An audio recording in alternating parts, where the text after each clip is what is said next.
I have to ask, since late September, how are you and how's the team? Running behind, but no, it's been an interesting fall. Um, this hurricane hit and it disrupted things that we look at the 8 hour power outage the 8 day power outage we had, but it extended much beyond that. So it's just been a very, very crazy fall. I'm sure. And Things it's are things are, I describe it by it's normal but not normal.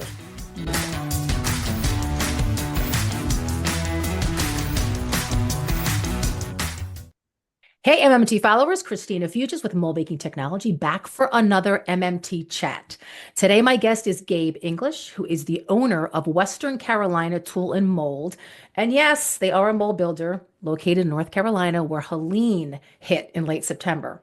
And he was gracious enough to accept my invitation to share his story with us and to basically provide his perspective on resilience and recovery from a natural disaster, planning, teamwork, community support, and lessons on personal and business strength. So, Gabe, hello. Hey, how are you, Christina? Good. So, I have to ask, since late September, how are you and how's the team?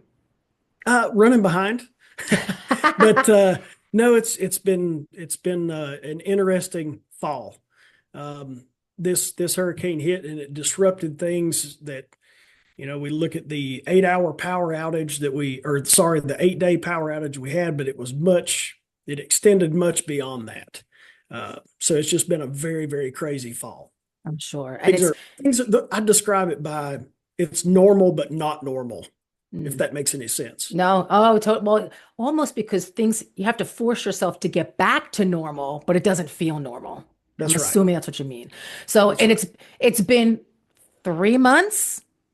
Almost. To Yeah. some of us, it might seem like a fast 3 months, and I'm sure to you, it seems like a long 3 months. So, can you Yeah. walk us through a little bit what it was like when it hit and just the immediate impact after that? Because I know you and I talked a little bit before about what a glorious day it was before it hit. So, Yeah. talk about that. Well, it was really weird because the hurricane hit on Friday morning here. Um, the big wave of it came in at like 6 o'clock in the morning. But what a lot of people outside of this area don't realize, we had like some other fronts come through here that Wednesday and Thursday. So we had already had in some areas here almost 12, 14 inches of rain before this storm ever came in. So looking at some of these like rainfall totals that we hit, there was one area in Yancey County got like 31 inches of rain. And I mean, you can't imagine. So the storm actually rolled through fairly quick. It was a couple of hours. The wind was crazy, but not like we've seen worse with wind. The problem was the ground was so saturated. So there were literally trees everywhere. I mean, it's unimaginable now when you drive through West North Carolina.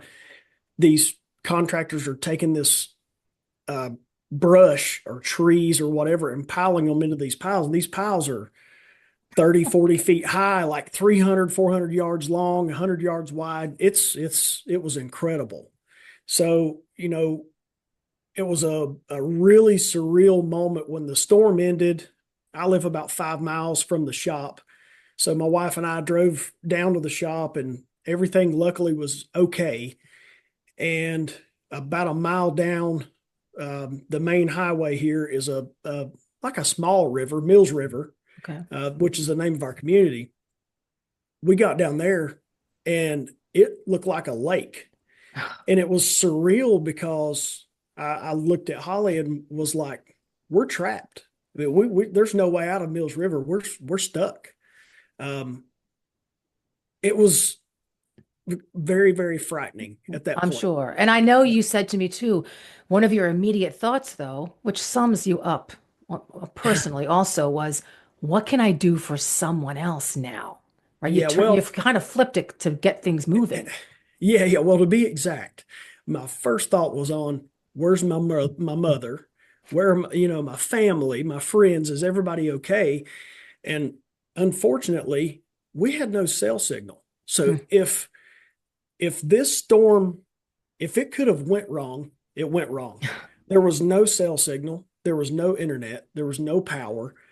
There were no stores. There was probably a 4 day period where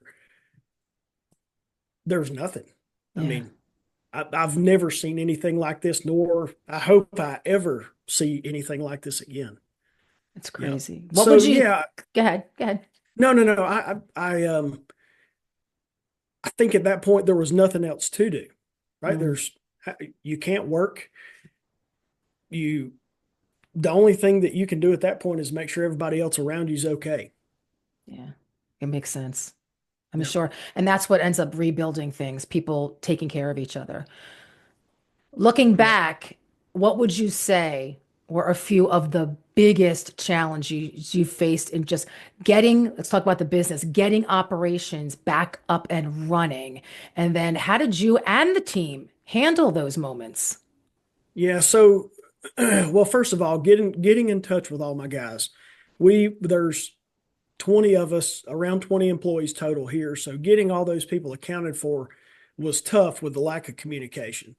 I had two guys that work here that they travel probably 45 minutes or an hour to get here from north. Okay. I didn't get a hold of those guys for like 3 days. So you don't know if you got to make sure your people are okay. But one of the biggest operational issues we had when the power came back on down here at our facility was FEMA had frozen all freight into Western North Carolina. So we had hot jobs that we needed to get started on.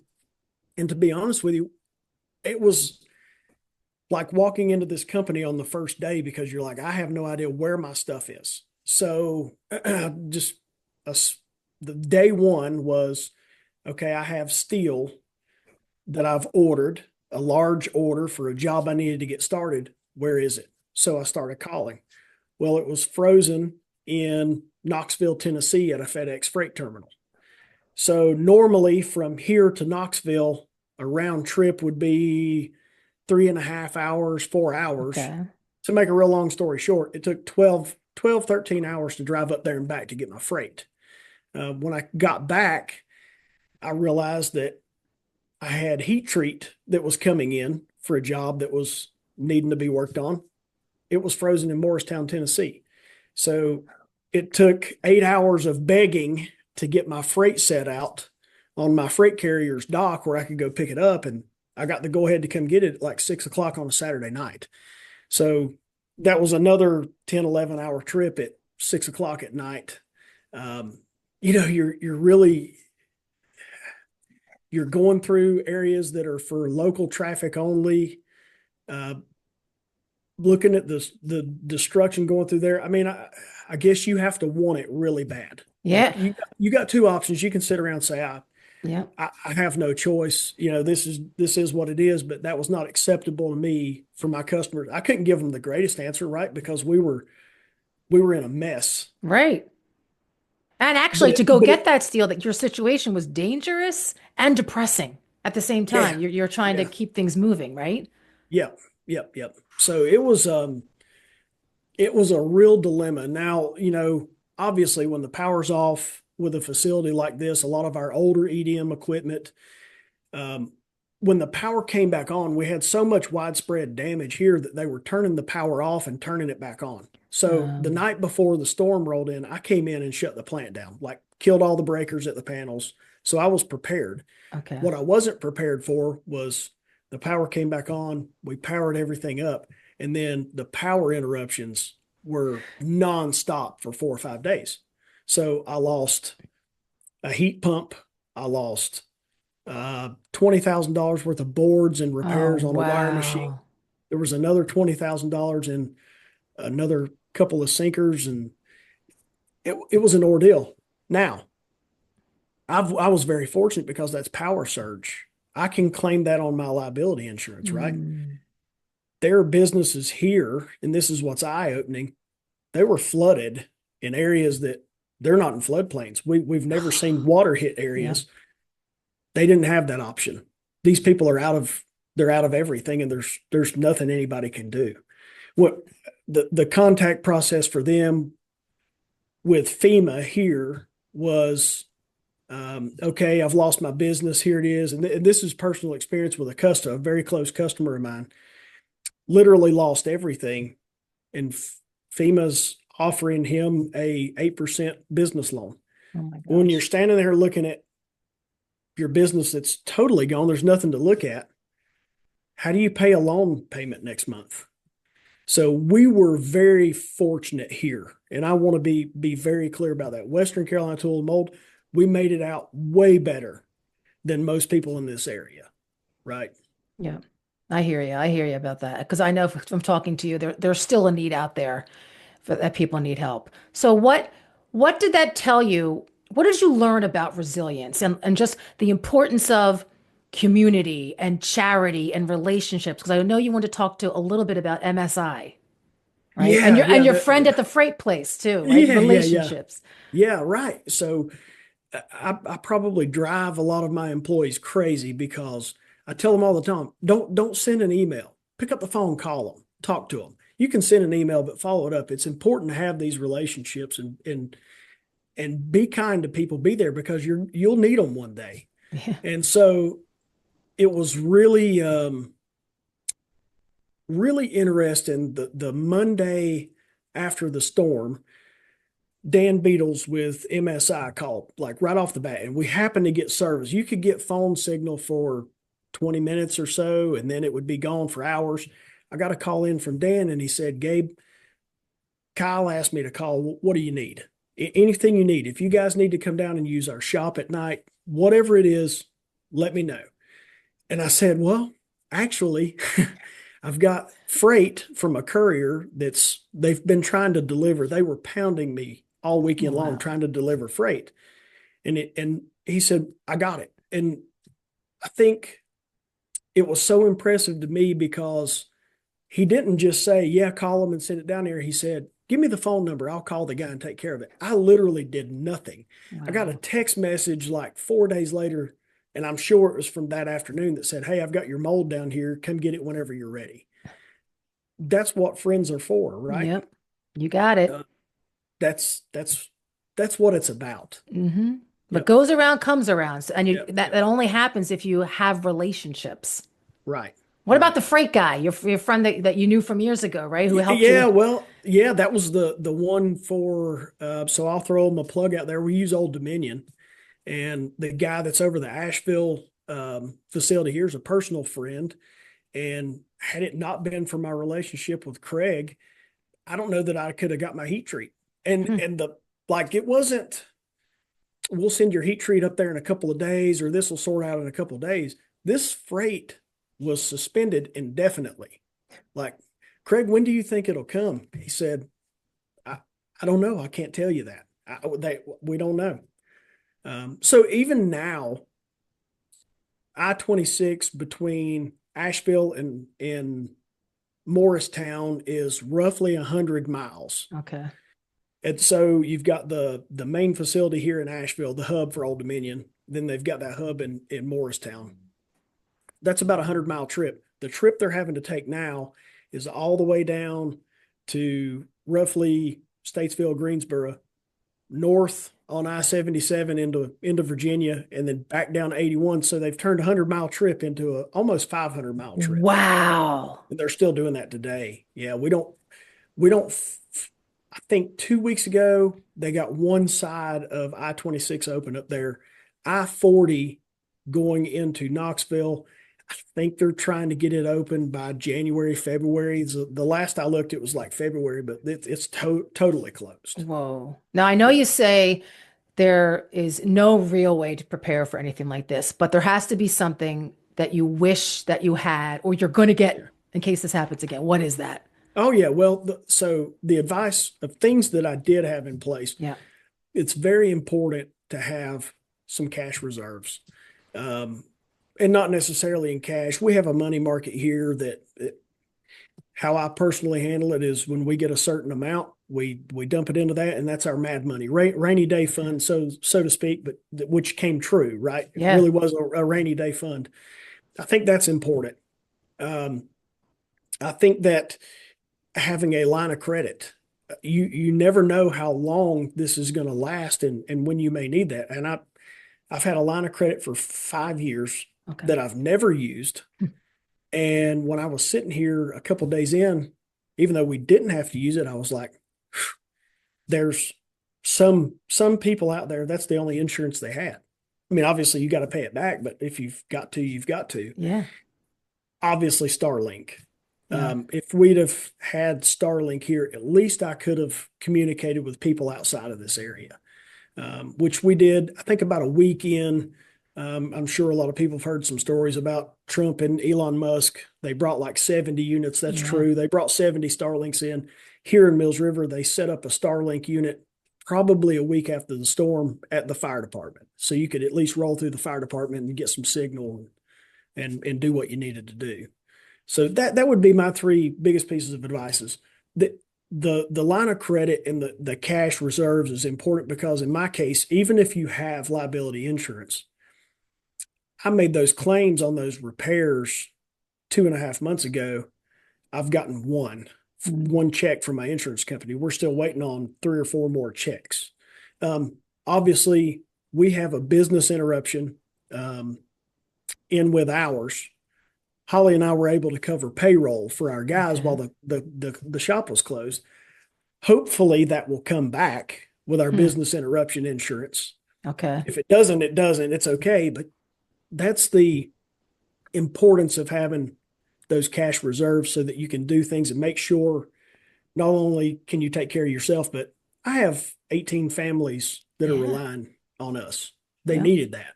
Yeah. Yep. Exactly. I mean, that is such good advice. I mean, despite whatever the crisis is, the disruption we'll call it, they're great. They're great tips. So, Yeah. all right, resilience, relationships. I mean, going through all this, it's business still has to go on. Mold making goes on, and despite these challenges, you actually made an investment. So, I want to end on a couple positive notes. Talk a Yeah. little bit about where Western Carolina is and what you just brought in, a new addition to the family, pretty Yeah. much, right?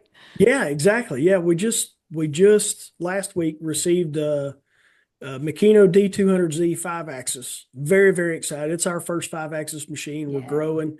Um, it, it's one of those things where we wanted to order a machine like the 1st of October, so everything got set back a month. Hmm.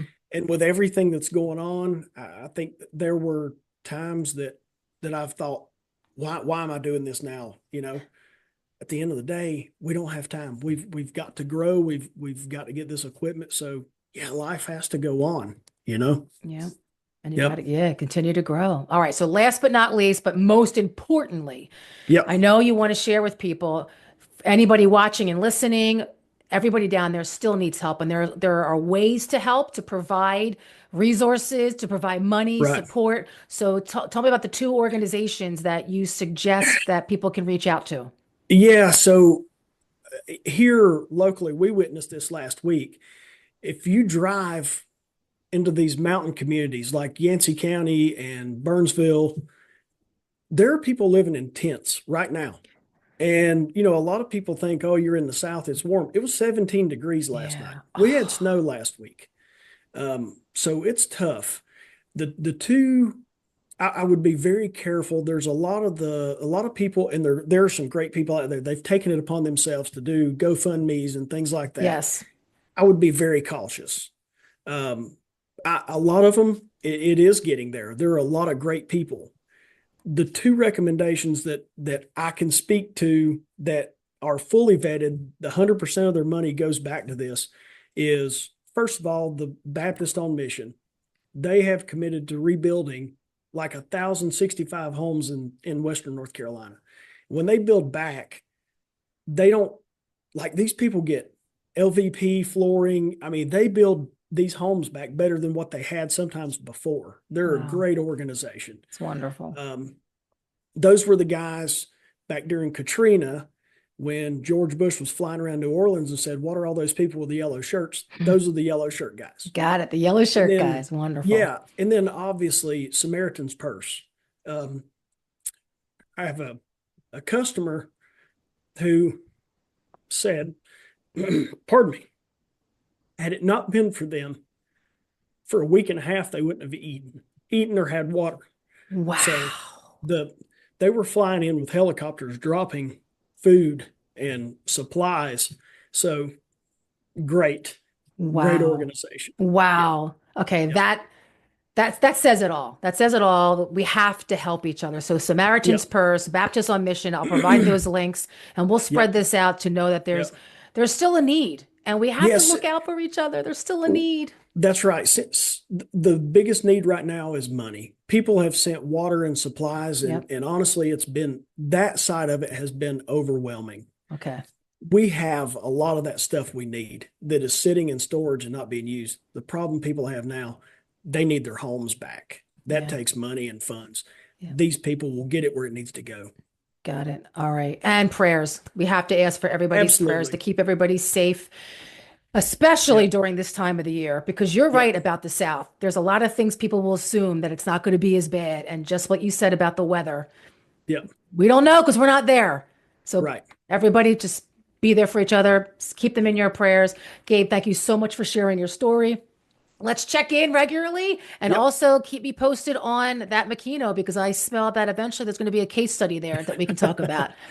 All Would right. love to. Yeah. Excellent. Looking forward to it. All right. And to everybody out there watching, remember for everything mold making, visit moldmakingtechnology.com. Stay safe and stay inspired.